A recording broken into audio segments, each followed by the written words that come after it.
باپ کا غصہ۔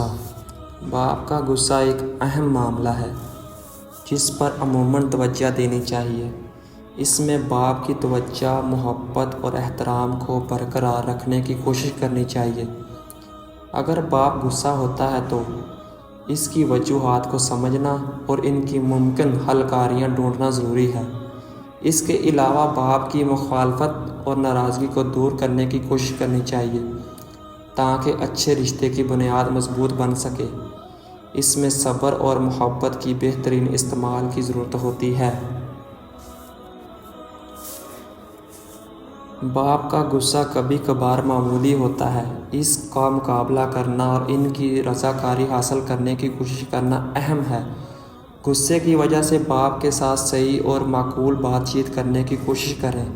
صبر اور محبت کی بنیاد رشتے کو مضبوط بنائیں اور ان کی خوشی اور خوشی کا باعث بنیں۔ ان کے ساتھ محبت اور احترام کا اظہار کریں تاکہ ان کے دلوں میں آپ کے لیے محبت اور احترام کی محسوس ہو۔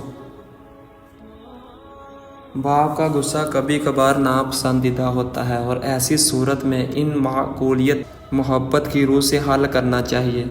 باپ کے حقوق کو ادا کرنے کی کوشش کریں۔ ان کے ساتھ محبت اور احترام کا اظہار کریں۔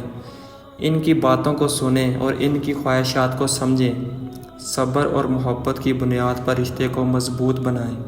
باپ کا غصہ کسی بھی رشتے میں ایک عام مسئلہ ہوتا ہے اور اس سے نپٹنا اہم ہے اور ان کی خوشی اور رضاکاری حاصل کرنے کی کوشش کریں تاکہ ان کے دلوں میں غمیں دور ہوں اور آپ کے درمیان رشتے مضبوط بنیں۔ صبر اور محبت کی بنیاد پر رشتے کو مضبوط بنائیں۔